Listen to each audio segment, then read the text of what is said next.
democracy itself must unite to protect it.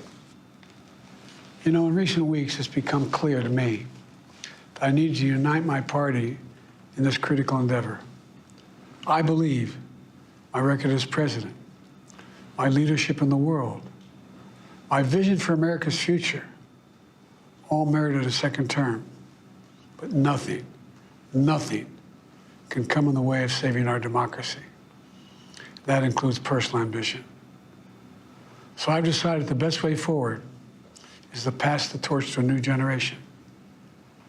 That's the best way to unite our nation. You know, there is a time and a place for long years of experience in public life. There's also a time and a place for new voices, fresh voices, yes, younger voices. And that time and place is now. Over the next 6 months, I'll be focused on doing my job as president. That means I'll continue to lower costs for hardworking families, grow our economy. I'll keep defending our personal freedoms and our civil rights, from the right to vote to the right to choose. I'll keep calling out hate and extremism. Make it clear there is no place in America for political violence or any violence ever, period. I'm going to keep speaking out to protect our kids from gun violence, our planet from climate crisis that is the existential threat. And I will keep fighting for my cancer moonshot so we can end cancer as we know it, because we can do it. I'm going to call for Supreme Court reform because this is critical to our democracy, Supreme Court reform. You know, I will keep working to ensure America remains strong and secure and the leader of the free world. I'm the first president in this century to report to the American people that the United States is not at war anywhere in the world. We'll keep rallying a coalition of proud nations to stop Putin from taking over Ukraine and doing more damage. We'll keep NATO stronger, and I'll make it more powerful and more united than any time in all of our history. I'll keep doing the same for our allies in the Pacific. You know, when I came to office, the conventional wisdom was that China would inevitably surpass the United States. That's not the case anymore. And I'm going to keep working to end the war in Gaza, bring home all the hostages, and bring peace and security to the Middle East and end this war. We're also working around the clock to bring home Americans being unjustly detained all around the world. You know, we've come so far since my inauguration. On that day, I told you, as I stood in that winter, we stood in a winter of peril and a winter of possibilities. Peril and possibilities. We were in the grip of the worst pandemic in the century, the worst economic crisis since the Great Depression, the worst attack on our democracy since the Civil War. But we came together as Americans. We got through it. We emerged stronger, more prosperous, and more secure. Today, we have the strongest economy in the world, creating nearly 16 million new jobs, a record. Wages are up. Inflation continues to come down. The racial wealth gap is the lowest it's been in 20 years. We're literally rebuilding our entire nation, urban, suburban, rural, and tribal communities. Manufacturing has come back to America. We're leading the world again in chips and science and innovation. We finally beat Big Pharma after all these years to lower the cost of prescription drugs for seniors. And I'm going to keep fighting to make sure we lower the cost for everyone, not just seniors. More people have health care today in America than ever before. And I signed one of the most significant laws helping millions of veterans and their families who are exposed to toxic materials. You know, most significant climate law ever in the history of the world. The first major gun safety law in 30 years. And today, the violent crime rate is at a 50-year low. We're also securing our border. Border crossings are lower today than when the previous administration left office. I've kept my commitment to appoint the first black woman to the Supreme Court of the United States of America. I also kept my commitment to have an administration that looks like America, and be a president for all Americans. That's what I've done. I ran for president 4 years ago because I believed and still do that the soul of America was at stake. The very nature of who we are was at stake. And that's still the case. America's an idea stronger than any army, bigger than any ocean, more powerful than any dictator or tyrant. It's the most powerful idea in the history of the world. That idea is that we hold these truths to be self-evident. We're all created equal, endowed by our Creator with certain inalienable rights: life, liberty, pursuit of happiness. We've never fully lived up to it, to this sacred idea, but we've never walked away from it either. And I do not believe the American people will walk away from it now. In just a few months, the American people will choose the course of America's future. I made my choice. I've made my views known. I would like to thank our great Vice President, Kamala Harris. She's experienced, she's tough, she's capable. She's been an incredible partner to me and a leader for our country. Now the choice is up to you, the American people. When you make that choice, remember the words of Benjamin Franklin hanging on my wall here in the Oval Office, alongside the busts of Dr. King and Rosa Parks and Cesar Chavez. When Ben Franklin was asked, as he emerged from the convention going on, whether the founders have given America a monarchy or republic, Franklin's response was, a republic, if you can keep it. A republic, if you can keep it. Whether we keep our republic is now in your hands. My fellow Americans, it's been the privilege of my life to serve this nation for over 50 years. Nowhere else on earth could a kid with a stutter from modest beginnings in Scranton, Pennsylvania, and Claymont, Delaware, one day sit behind the resolute desk in the Oval Office as President of the United States. But here I am. That's what's so special about America. We're a nation of promise and possibilities, of dreamers and doers, of ordinary Americans doing extraordinary things. I've given my heart and my soul to our nation, like so many others. I've been blessed a million times in return with the love and support of the American people. I hope you have some idea how grateful I am to all of you. The great thing about America is here, kings and dictators do not rule, the people do. History is in your hands. The power is in your hands. The idea of America lies in your hands. We just have to keep faith, keep the faith, and remember who we are. We're the United States of America, and there's simply nothing beyond our capacity when we do it together. So let's act together, preserve our democracy. God bless you all, and may God protect our troops. Thank you. A moment in history tonight, President Biden in the Oval Office. You heard him say there to the American people, I revere this office. I love my country more. He talked about this being not about me, it's about you, it's about we the people. He said, we cannot forget that. I never have. He did ask this question. He says, does character in public life still matter as we head toward the November election? And he said nothing should come in the way of preserving democracy in this country.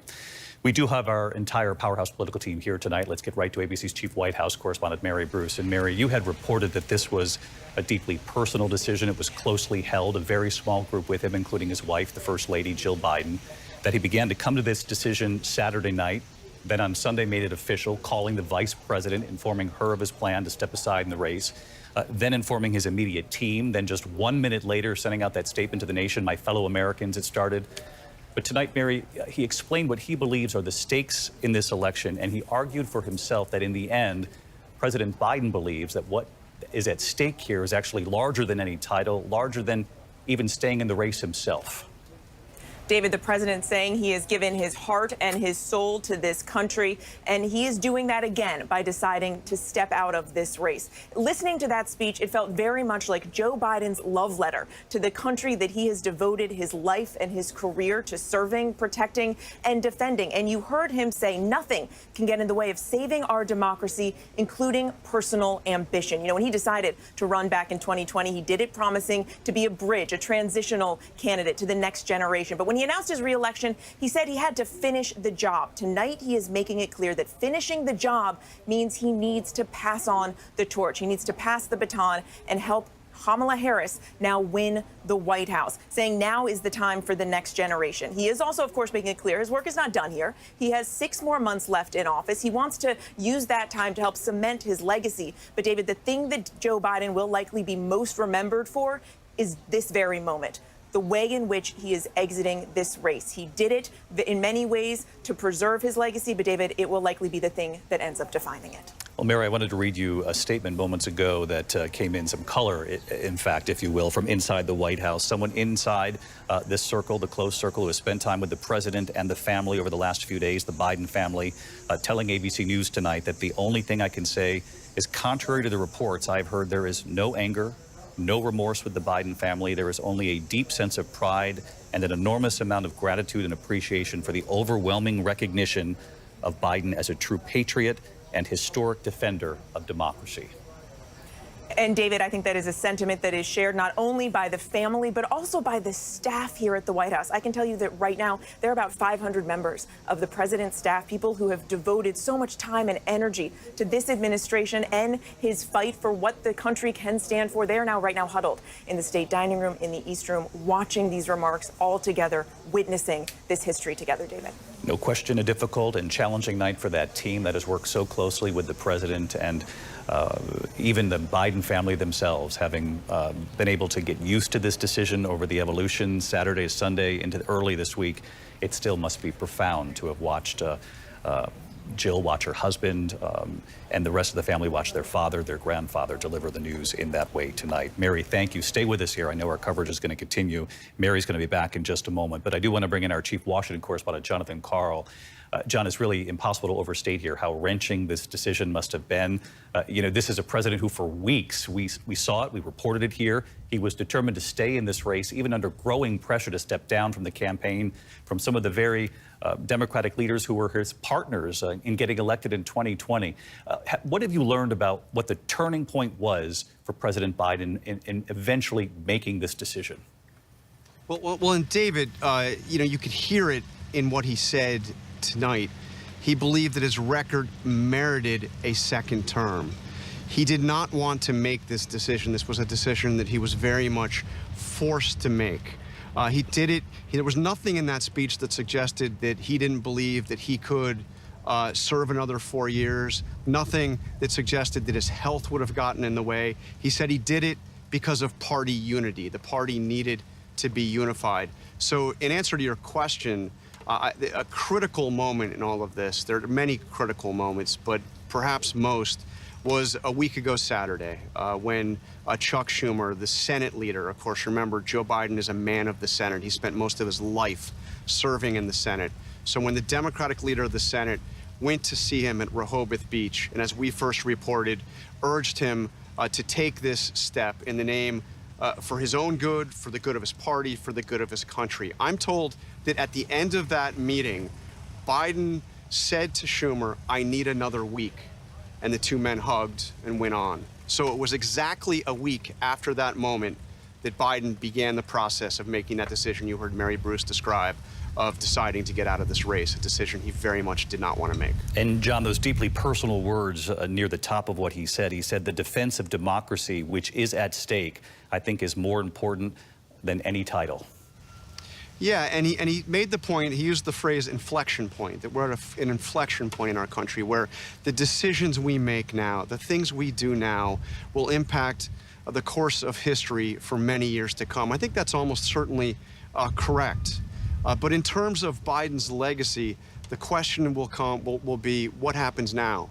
Does Kamala Harris win in November? If she doesn't, people will look back at this moment and ask, why didn't Joe Biden do it earlier?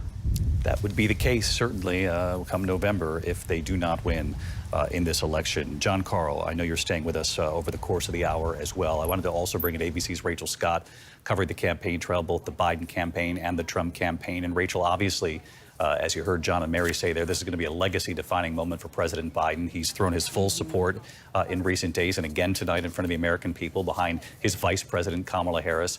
You know, he said back in 2020 that he wanted to be a bridge to the next generation. Mary alluded to that, and it would appear that that's exactly what he's now trying to do here tonight.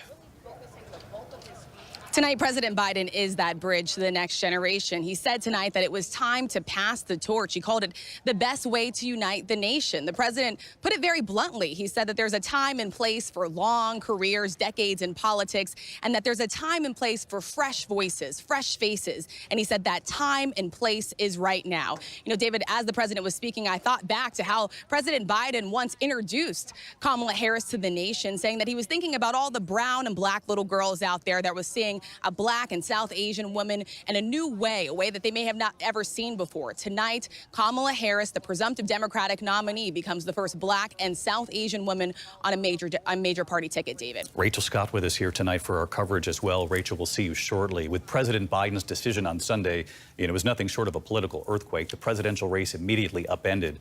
The Biden campaign, now the Harris campaign tonight.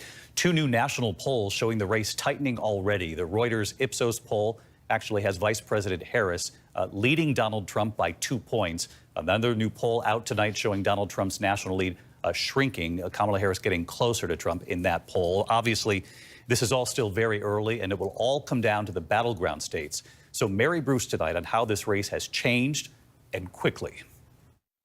For Kamala Harris, a whirlwind transition from Joe Biden's loyal number 2 to the new standard bearer for the Democratic Party, their new hope for defeating Donald Trump. Do we want to live in a country of freedom, compassion, and rule of law, or a country of chaos, fear, and hate? It was just minutes after dropping out of the race that Biden anointed Harris his successor, giving her his full support and endorsement, and telling Democrats it's time to come together. His campaign office becoming hers. The president phoning in these marching orders. I'm hoping you'll give every bit of your heart and soul that you gave to me to Kamala. And we've been Harris then taking the mic, but Biden still on the phone. We love Joe and Jill. We really do. They truly are like family to us. And we do, everybody here does. It's mutual. I knew you were still there. You're not going anywhere, Joe. I'm watching you, kid. I'm watching you, kid. I love you. I love you, Joe. Oh. The top Democrats in the country uniting behind her campaign. Within 48 hours, she had commitments from enough delegates to secure the nomination. More than $100 million in donations pouring in. And then she was off, hitting the campaign trail. The path to the White House goes through Wisconsin. Her historic candidacy welcomed in battleground Wisconsin by the biggest crowd a Democrat has seen this cycle. It's a her story moment, correction. Her story. Yes, and she will make it with our help. Harris reintroducing herself to America as a former prosecutor ready to make the case against Trump. I took on perpetrators of all kinds. Predators who abused women, fraudsters who ripped off consumers, cheaters who broke the rules for their own gain. So hear me when I say, I know Donald Trump's type. Her early message aimed squarely at the middle class. Building up the middle class will be a defining goal of my presidency.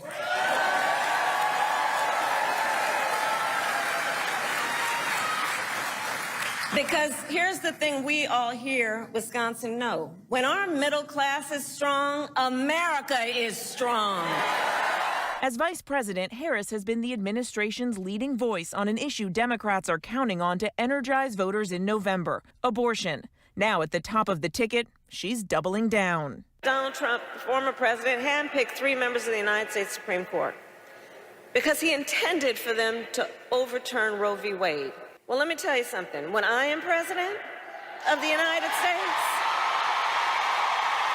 and when Congress passes a law to restore those freedoms, I will sign it into law.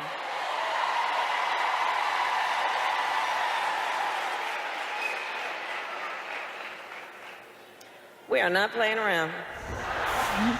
Let's get back to Mary Bruce at the White House. And Mary, you were in Milwaukee. You were inside that rally, the vice president's first campaign rally as the top of the ticket. Now the presumptive nominee, very different running for president than running as the running mate.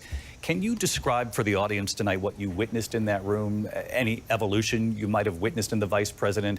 And the second part of my question is, you know, Kamala Harris made it very clear that she believes she is uniquely qualified as a former prosecutor to make the case for the Democrats against Donald Trump.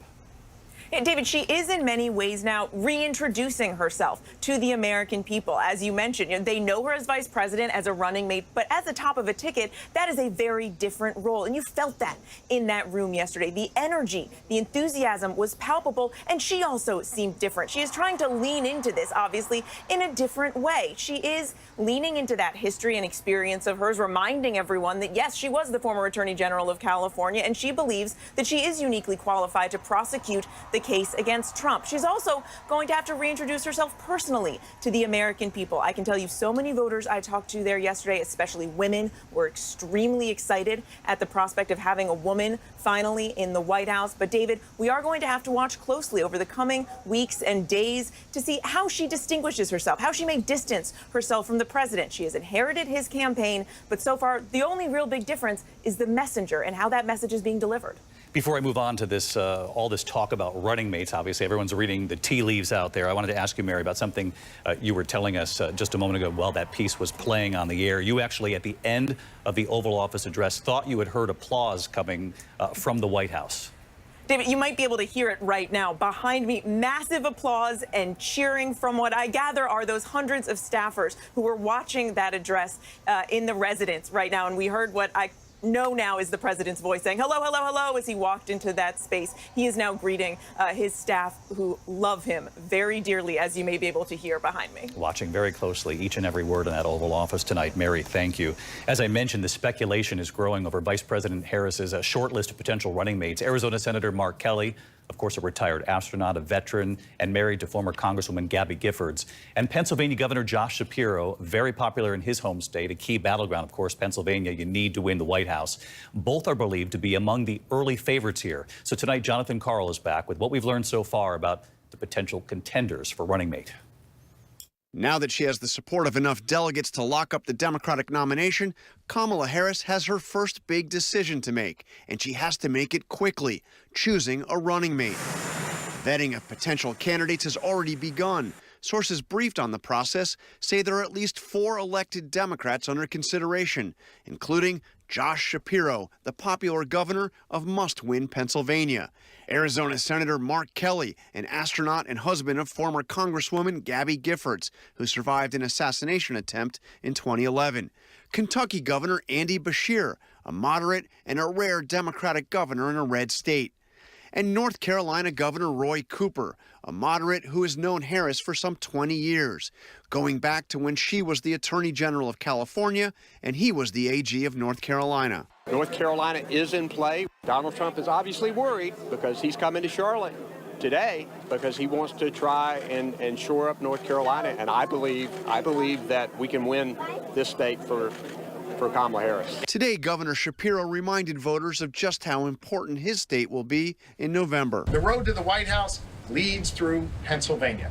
And listen, it also doesn't take an expert to know the last 2 presidential races came down to a point or less. I expect this race will be close as well. And as Harris undoubtedly knows, Shapiro himself won Pennsylvania 2 years ago in a 15-point landslide. As for Kentucky Governor Beshear, he's been elected twice in a state dominated by Republicans, and he's been showing he's ready to take on Donald Trump's running mate, J.D. Vance, offering something of a preview of a vice presidential debate. J.D. Vance is a phony. He's fake. I mean, he first says that Donald Trump is like Hitler, and now he's acting like he's Lincoln. I mean, the problem with J.D. Vance is he has no conviction. but I guess his running mate has 34. Senator Mark Kelly from border state Arizona is a moderate with a more conservative approach to the issue of securing the border, perhaps the biggest issue for Republicans. Today, ABC asked if he wanted to be Harris's running mate. He didn't directly answer. You know, it's not about me. What is important here is we have an opportunity in November to make a really important choice. And the choice could not be more clear. Who should take this country into the forward? I don't want to see us going back to the past. This is a choice between a prosecutor, who's very experienced, works really hard, has done a great job, and a convicted felon. Really interesting to watch these potential contenders be interviewed almost hourly with each day that passes. Jon Karl back with us tonight. And John, how soon could we see Kamala Harris choose a running mate? Really soon, David. In fact, the virtual roll call where the party is to, at least under the current schedule, to formally pick their nominees for president, that'll be Kamala Harris, and vice president, begins in a week, 1 week. And it ends on August 7th. What I am told is the goal is to have it done, have the choice done by August 7th. That would give them just 2 weeks to complete a process that in any other presidential cycle usually takes a matter of a couple of months. So at this point, we think Kamala Harris and her running mate will know, the country will know by August 7th?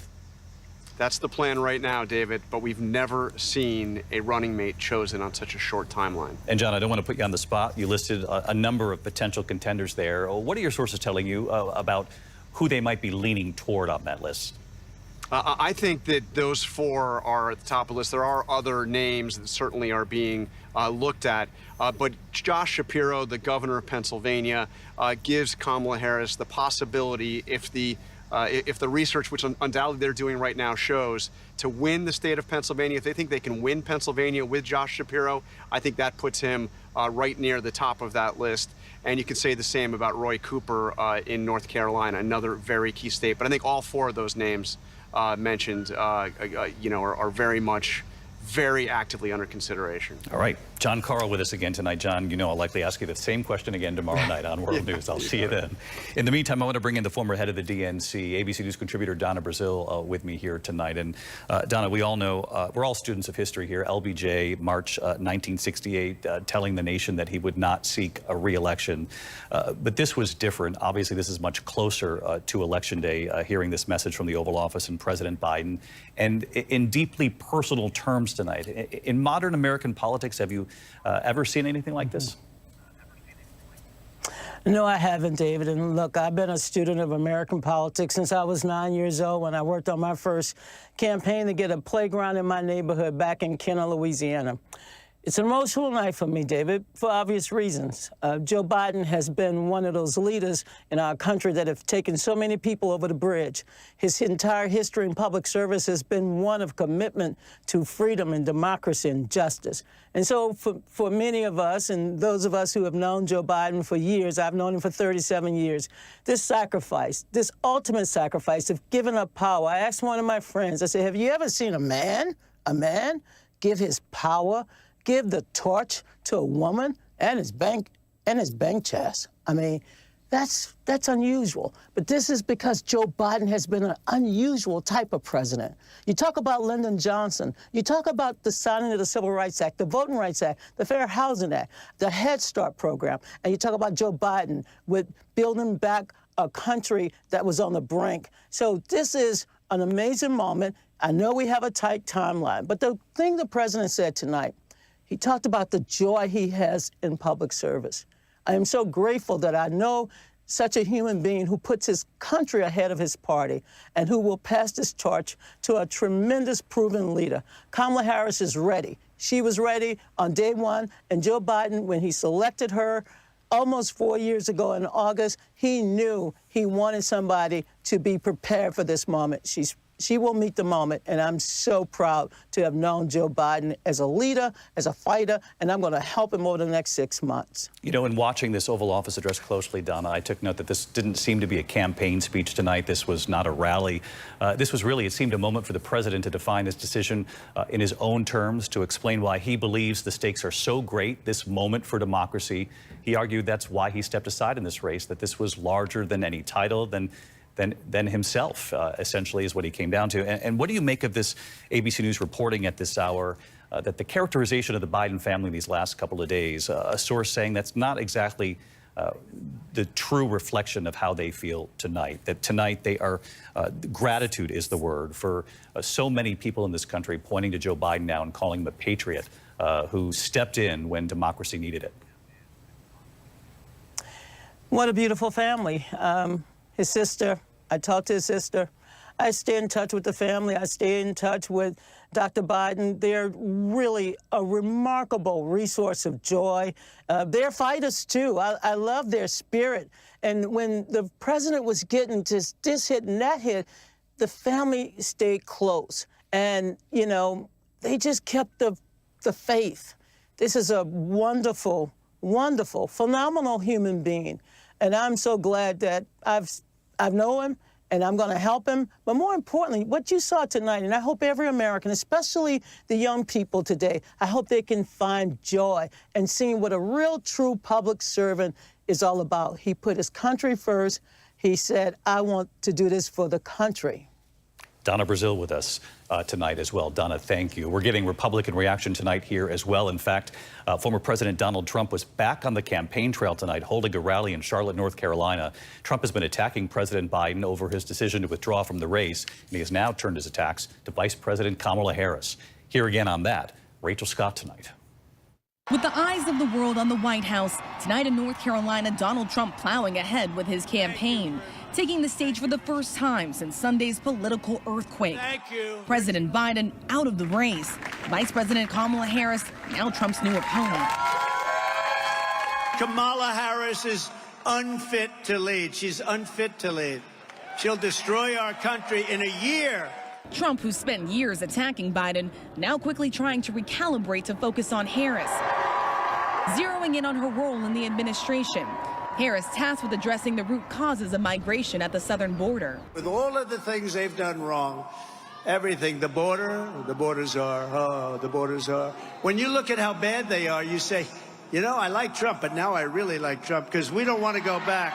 But several Republican members of Congress now taking aim at Harris's identity as the first woman of color to serve as vice president, labeling her a DEI hire, shorthand for diversity, equity, and inclusion. I think she was a DEI hire. 100%. She was a DEI hire. Sources tell ABC News House Speaker Mike Johnson has privately warned Republicans to stop. This is not personal with regard to Kamala Harris, and her ethnicity or her gender have nothing to do with this whatsoever. Today in the New York Times, Hillary Clinton writing of Harris, I know she can defeat Donald Trump. But Clinton adding, I know a thing or two about how hard it can be for strong women candidates to fight through the sexism and double standards of American politics.